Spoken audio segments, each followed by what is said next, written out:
Hello, greetings everybody. I hope everyone who finds this video is in good health and spirits. My name is Erica Loren. I am the owner and creator of Empress Tarot and Tink. I refer to myself as the Earth Healing Hope Dealer. I also go by the Empress of Brilliance on Instagram. Check me out. But here at Empress Tarot and Ting, it's my goal to encourage and facilitate equally beneficial and good faith relationships between BBK, Baby Atabe, and their children. To achieve this goal, I assist in the relationship between our earthly and higher selves, as well as the relationship that we, earthly self and higher self, have with our environment and other earth beings around us. Okay? Today, we're going to get into heavy shifts in transits. What do I mean by shifts in transits? I mean planets going retrograde or returning direct. I mean certain moon phases. I mean entering into certain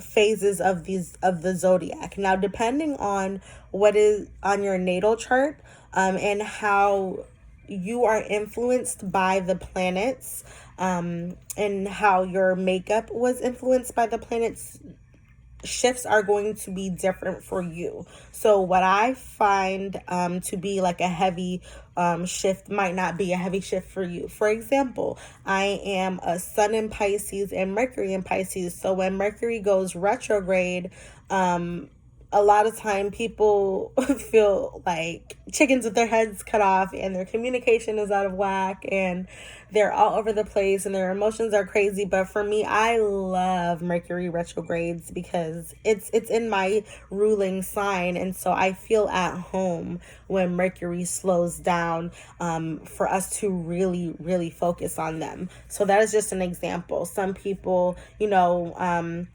Virgo is Pisces opposite, and so if when the sun is in Pisces and you're a Virgo, you're probably going to feel that transit. You're probably going to feel that phase a lot harder and heavier than someone whose sign is more similar to Pisces. That sort of thing. Okay. So what do we do? What can we do? What do I do when we find ourselves in a transit or in a phase that is difficult for us because it challenges us in ways that other transits do not? Now, right now is actually a perfect example of this, and I feel like it's probably going to be heavy for everyone. So right now we are at the very beginning of Scorpio season. The sun has just entered Scorpio. Now Scorpio is ruled by Pluto and by Mars, I want to say. Give me 1 second, let me just double check that. I'm not trying to be talking on my ass. Yeah, by Pluto and Mars. Now, Pluto is all about death and rebirth. Mars is about power. Mars is about action. Mars is about strength. Mars is about initiations, right? So Pluto, death and rebirth. Mars, initiation, the newness of it all after that death and that rebirth takes place. Mars is also associated with, if you are familiar with tarot, Mars is associated with the Tower card. Now, the Tower card comes up when something is going to crumble, something is going to fall apart to make way for something new. We also receive the Tower card when it's time to dig through whatever is left of a crumbling, of something shattering and falling apart, to see, okay, what do we do now? How do we gather the pieces that are still useful and put them together to build something better, build something new, build something appropriate to what we need right now here in this time. Pluto also has just recently come out of retrograde and gone direct. Mercury is in its pre-shadow period, about to go retrograde in Scorpio. That means that Mercury is slowing down.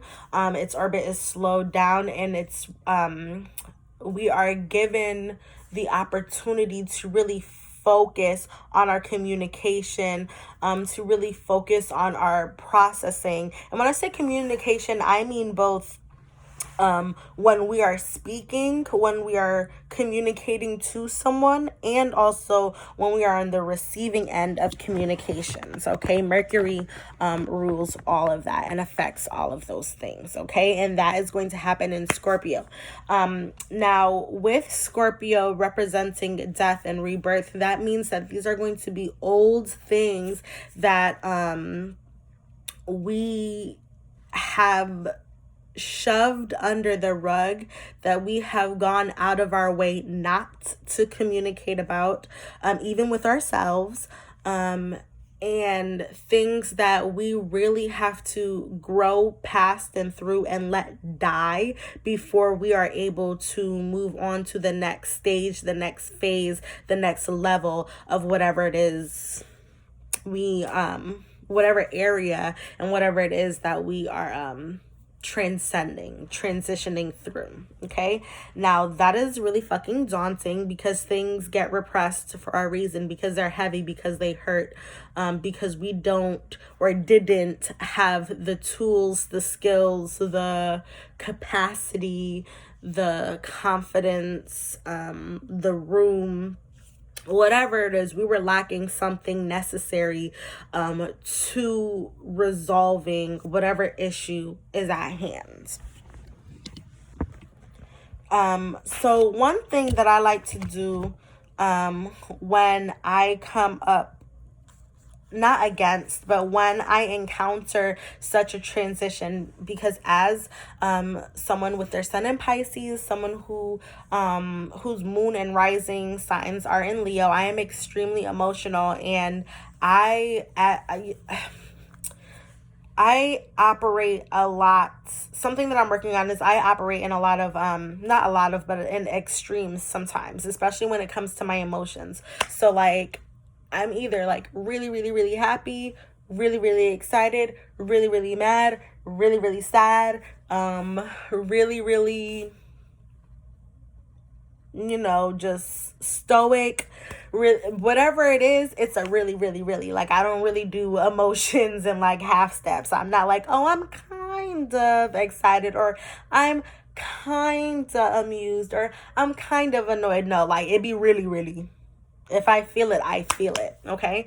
And so in a transit like Scorpio, where there are things that I have struggled with over time to address, to resolve, or things that I've straight up avoided dealing with or talking about, that is hard. And so sometimes feeling those things, it's easy to shut down emotionally, to shut down intellectually, and to just not deal with it. I know that I have come to a point in my life where there are certain things that I've been avoiding that I can no longer avoid.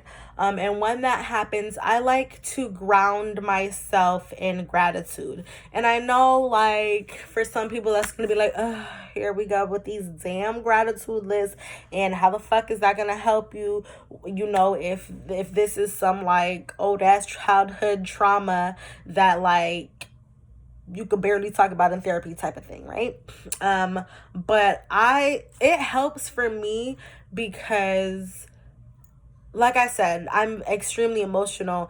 And so I prefer to be on the lighter side of things. I prefer to be in the higher vibrational emotions, just because it takes less energy to be there. And so I ground myself in gratitude so that I can reframe the situation in a way that reminds me that this is happening for my best and highest good, that this is happening for me, not to me, that I am experiencing this, not that it's when old, heavy, painful things difficult things come up to be readdressed, come up to be reconsidered, it's not a continued suffering. It's not an attack on you. It's not you putting yourself in a situation that you should have known better for. You know what I'm saying? It's not something to mourn. It's not something to complain about. It's not something, it's not a punishment by the universe or whatever. It's an opportunity for growth. It's like, okay, you weren't ready last time. You didn't have the tools last time. You didn't have the knowledge last time. You didn't have the capacity last time, but let us try again. Okay. And so I have to I have to do my best to approach things differently every time they come up, because if I approach it the way I approached it last time, we gonna be right back here next retrograde dealing with the same shit that we really rather not. That's why we buried it in the first place. But the only way out is through. So you can keep burying the same old traumas, the same old challenges, month after month, retrograde after retrograde, cycle after cycle, but it's not gonna go away until you face it. Okay. And so one of the things that I do when I sit down to ground myself in gratitude is I start with the pleasant things that I'm grateful for, because it puts me in the space of like genuine thankfulness, genuine gratitude. And then once I'm centered in that space, I start to think of the conflicts that are arising, the conflicts that are being revisited, and I think of all the ways being in that conflict has helped me, has grown me, has transformed me for the better. Like, what are things that wouldn't have happened if I wasn't or didn't experience these things? Are there any nuggets of goodness in there? Is there anything positive that resulted from this traumatic event, from working my way through this, whatever it is, over the years? And because you've already grounded yourself in genuine gratitude, it's easier to think of those things, because you're not approaching it from a place of pain. You're approaching it from a place of peace. You're thankful. So after I do that, I do like a releasing ritual of sorts, depending on, what I'm feeling, depending on the transit, whatever it may be, where I basically, now, because I've already grounded myself positively and we are in a growth mindset when we do this, when I release, I don't think of the things I don't want. I do like a general releasing, and I say, I release anything contradictory to everything I'm thankful for. I release anything that interferes with more of the things that I am thankful for. I release anything that would serve to block the abundance of the things that I am thankful for. And because I did the list first, and so that is where I've grounded myself in these things that I am thankful for and grateful to receive, to exist within, and to work alongside. After I do the releasing, I rest. And that rest to me is extremely important, because because I'm so emotional, and because I'm sensitive and empathic and all that good stuff that has you deep all up in your feels, it's very important to me, and for me, after I do releases, to let that go, to like truly let it go, because if I'm not careful, my mind will kind of cycle on the things that are the things that would be concluded in that concluded, the things that would be included in that sort of release. And so then I start thinking of like things I should be doing differently. I start thinking of, oh, this is something that I should have released. I start thinking of like, okay, well, if that manifests in this way, then I'll need to da. And what that is that truly, for me personally, that is my that's the part where like your insecurities start to rear their ugly heads and be annoying and shit and poke at you like and make you feel like you have to control things, that you need to control the way things develop. And to avoid that, it's important for me to rest and to put my mind on other things so that spirit can do what they do, right?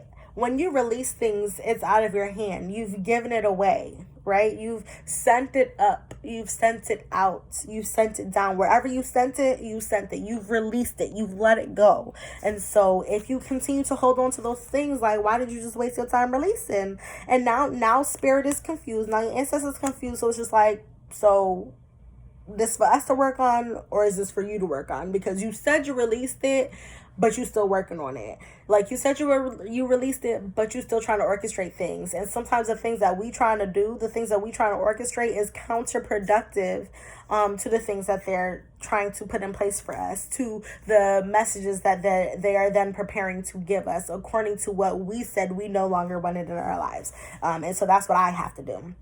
Now, the new moon, today is Thursday, the new moon is on Sunday. We have a couple more days left to prepare whatever we're going to do or to get us in the mindset. Also, with this being like the Samhain season month, I feel like it's going to be very easy or easier for us to release these things into the ethers because the veil is thinner. Okay, so there's not going to be a lot of pushback on that because there's just going to be more, there's going to be less space between what you're releasing and who you're releasing it to. And I would say, you know what, we should be very specific about who we are releasing it to because of that veil being thinner, because anybody could just pick that up, and we need to be careful in this time. But I just wanted to give an example of what that gratitude list could look like. And so I was up this morning between midnight and 3 a.m. It'd be like that. And I really was led into a reflection. And so this is the start of these processes for me. And I wanted to go ahead and be open and share this with you guys as an example of the sort of things that I include on my list. Okay.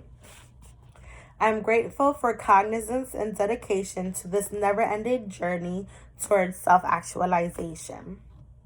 I'm grateful for the horde of ancestors and their patient but firm support and guidance. I am grateful for the blessings of space my family has, allowing us to cultivate life and beauty at our doorsteps. I am grateful for both the strength and fragility of my heart and the growing ability to let it guide me without detrimental interference. That is an example of a challenge that I am expressing gratitude for, because I am aware of the ways in which I am growing because of it. I am grateful for Kamui for lighting up my life and warming me outside in and inside out. I am grateful for Karaya Kati, who is ever present and maintains the tide and rhythm within and around me with the same diligence as that of BBK. I am grateful for the divine influence of Mercury, Venus, Mars, Jupiter, Neptune, Uranus, Saturn, and Pluto. They highlight, enlighten, encourage. Just as they embody the fullness of themselves, they aim to empower us to do the same. I am grateful to Bibi Atabe for her wisdom that helps me grow, flow, and ground, for her relationship with BBK and their children. I am grateful for my auntie and uncle elementals and directions. They chime in when sought out and on their own whim, and help my internal compass facing its true north. I am grateful for all the relationships in my life and the hand they play in developing who I am. I am grateful for the pain I've endured, overcome, and have yet to overcome because balance is everything. While I don't seek painful experiences, pain shows me where boundaries are and should be. Pain allows me to perceive when I have crossed my lines, where others have crossed my lines, and where I have crossed the lines of others. I am grateful for the gifts and talents passed down to and bestowed upon me. I am grateful for the courage and audacity that has propelled me to where I am now and that will help take me where I am going. I am grateful for my voice, which grows, develops, clarifies, and communicates. As I work to develop a voice that is firm, gentle, and authentic, I give thanks for all instances where my voice was raised. I am grateful for all who come, those who stay, linger, and leave. Each imprint and impress something unique and integral upon my life. I'm grateful for room to grow, to expand. I'm grateful to God in all their forms for divine order, divine plan, and for the unshakable love that governs and births the natural order. I thank God for the might and benevolence that drew them to be present in all beings, for being the thread that connects us all. I am grateful for fresh starts, second chances, and closed doors. I am grateful for my blood family and the many lessons I have and stand to learn. I have learned and stand to learn because of and with them. And then I wrote like a summative reflection for moving forward. Like I said, that was the release, and now there's like a thing. Now after I release, I like to think of the things that I'm calling in now that I've made room for the release, and then I just let spirit do its thing, and I keep my senses open and receptive to whatever guidance they're going to provide me according to the things that I've expressed and asked for.